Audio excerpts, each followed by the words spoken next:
Alright my friends, welcome back to All Cars. It is time for another Motorweek Retro Review reaction.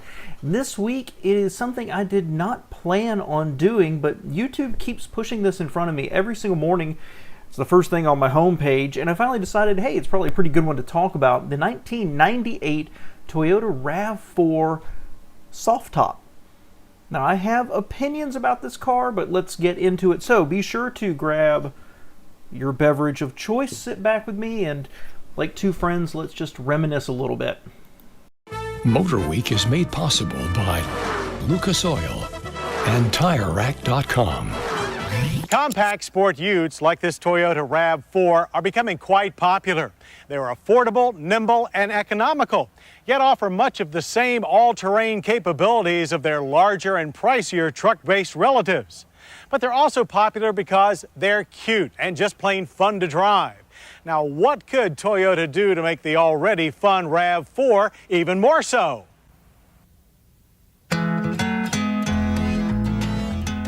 Easy. Just follow that tried and true method used on sports cars for decades and drop the top, or at least part of it. Toyota's latest fun in the sun vehicle is the two-door Rav4 soft top. So let's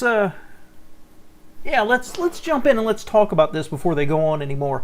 I'm not a fan of the Rav4. I never really have been, for a few different reasons. I've always found the styling a little awkward. I think the CRV just overall has looked better and offers better compromises. I think that's the best way to put it. And even to this day, to the modern era, my money, I'm buying a CRV over the Rav4. It just doesn't work for me, and I think the styling looks weird, and I think the interior looks a little weird too. So I wasn't a fan of this, but I do think that we have to appreciate the Toyota because it really is the car that kicked off this compact unibody front-wheel drive or all-wheel drive, but not having a low-range sport utility craze. And it was a huge seller. I think through 2019 it was the #1 seller in the world, something like that. And you know, we can appreciate it for that. Whether if you hate the current sport utility craze, then this may not be a good thing for you, but it holds a place in history. I don't think it's going to get a lot of appreciation for that. And I know that there's people who would argue, well, what about the Cherokee, or what about the AMC Eagle? But really, this was the one that set the template for what was going to be successful. And looking at the styling here, it's all right. I mean, it's a little boring, it's a little generic, and it was Toyota of the 1990s. Toyota's never really had good styling. I think it's okay. I think it's cute. I think it looks functional. Maybe that's the best way to put it. The body cladding is a little much, but they're trying to send a message that this is you can take this out in the woods on your weekend too. I think it does its job pretty well there. The two things I want to say about it here are, number one, I would never get the two-door version. You're going for a compact sport utility for the utility, and then you're choosing the version that actually ruins it. The first is the two-door version. No, you get the four-door version. I know it looks better, whatever. And then to get a soft top, and it's only the back half. You've seen this on cars over the decades, and just a miserable idea, miserable compromise. I'd rather have the Isuzu thing. The other thing is I want to say about the styling here, while it's nothing special, it's clean, it's simple, it's, on the side of cute, I do want to say I think this is aged extremely well. When you think back to the 90s or the early 2000s, with some of the things that were out there, I mean, Saturn had their SUV, and of course you had the Chevy Equinox come along, the Ford Escape came along. I think this is aged really well. It's not becoming a classic, it's not becoming any kind of great beauty that people are going to crave, but specifically to me, if you think about the earliest efforts from, say, Hyundai and Kia, they looked good new, but they aged extremely fast. They looked out of date very, very fast. But I think this is held up pretty well. I really do. And I would like to just say, look how thin that A-pillar is. It's just amazing. Let's see what else they say. To get the outdoors indoors, it replaces the rear half of the normal steel roof with a manually folding convertible top. Lowering the new top is a simple if somewhat time-consuming affair. First, remove and stow away the vinyl side and rear windows, which are secured by zippers and Velcro. Then just flip 2 latches that secure it to the remaining hardtop and fold it down. Thus opened, the RAV4 offers improved ventilation, but hardly the wind and the hair feel of a true convertible. It's only the rear seat passengers that can really enjoy the combination of sun and fun that a convertible top promises. There is considerably more body shake than in its hardtop sibling, despite the addition of structural reinforcements in rocker panels and in the rear fenders.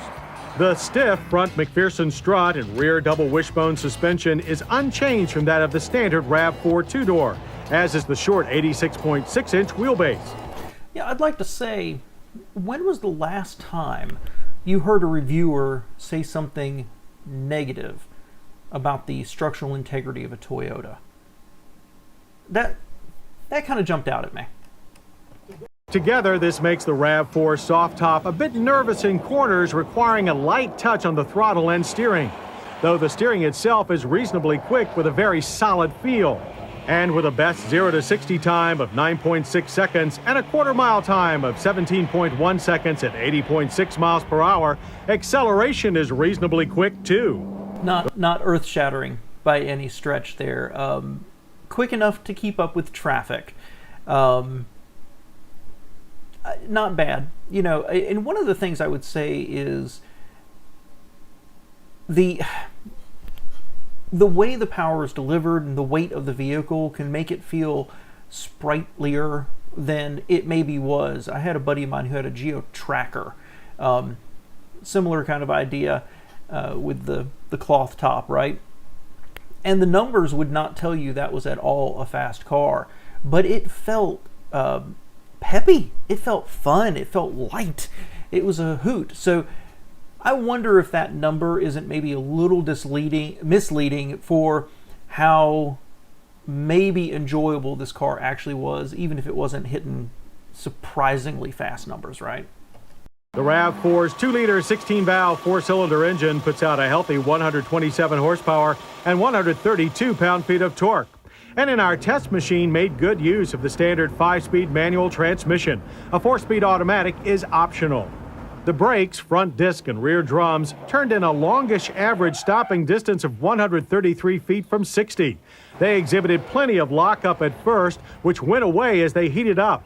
Stability was barely adequate compared to our last RAV4. Very interesting. Again, normally you think of Toyota as building vehicles that are not exciting, right? But they are quietly competent in everything they do. Maybe not class leading, but just the entire package ends up being something that is so solid and overall satisfying. This is a little surprisingly underwhelming. You get some body shake, a stiff front suspension, a little, I don't remember their word, but skittish through the cones. And then the braking ends up being long. That's pretty long. And lockup at the beginning,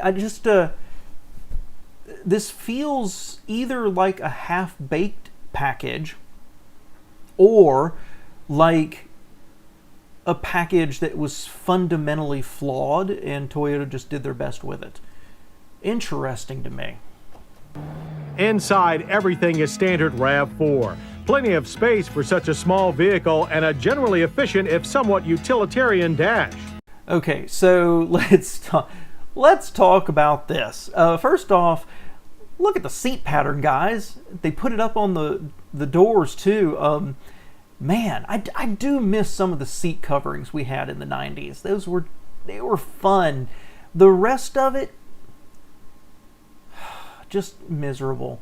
honestly. This reminds me of the opinion I formed about Toyota nearly 30 years ago, 25 years ago.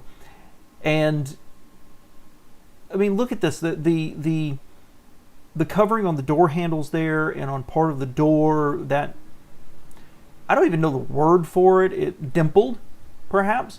And then the dash, just a huge piece of plastic. Now, the advantage of doing it this way is there's less joints and there's less potential spots for squeaking and things like that. But overall, that's a cheap dash. And why is everything set into it so deep? The radio's set into it. The HVAC controls are set back into it.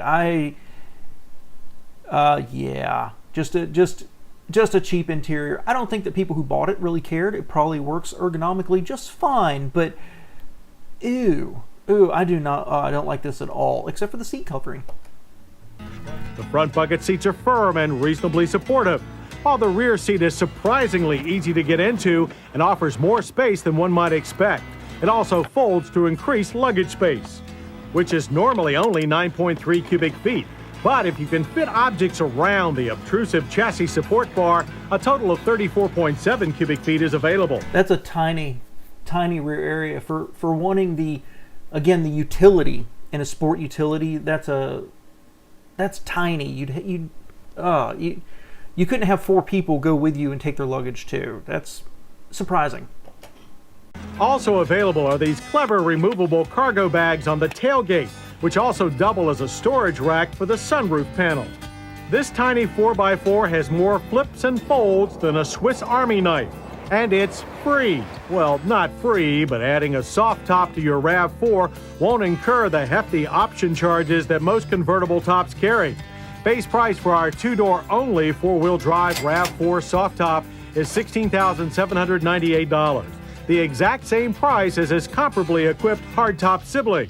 With options, our test machine would leave the dealer's lot for $19,385. Not bad for any SUV. Like the original RAV4, the RAV4 soft top is capable, cute, and fun, and offers the added open-air versatility lacking in most compact sport utes. While we did find that chopping the top did result in a few less than desirable compromises, we also found the RAV4 soft top to be highly entertaining and still a very versatile vehicle. And in a driving culture where more sun usually equals more fun, that may be all it takes to make this little sport ute a big hit. I hope you'll join us next week for more Motorweek. Oh, okay. Interesting. But I guess my opinion didn't really change. I came away unexcited about this. Again, looking back, I think that is not this one specifically, not the 2-door, not the convertible, but the RAV4 overall. It's a pretty historic car for its position in kicking off the sport utility craze. And I remember back in the day when these were new, always liked the CR-V better. Actually, I like the Subaru Forester better. I think both of them just were better compromises. And this video did nothing to change my mind. An interior that completely does not appeal to me. Numbers that were okay in terms of acceleration and everything else. And some good thinking in giving a place on the back door to put the sunroof doesn't offset the fact that it's just not an incredibly well packaged vehicle. And then you add in the disadvantages in this particular case of the soft top and the structural rigidity, and you end up with something that does not strike me as any kind of real value here. I think I'd feel different, at least a little bit, if this was a 4-door hardtop where you get the additional functionality, better rigidity. I tend to think that some of the numbers might look a little better too, but overall, just, I don't know, just a car that's kind of meh. Now, back in the day, if somebody bought one I wouldn't look down on them for it, because I appreciate that they bought something that was going to be modestly fun and somewhat reliable. And certainly if you're younger, this makes a lot of sense as a car. But I don't know. I just think there's better options out there. And let me know what you think below, guys. I appreciate you being here with me today.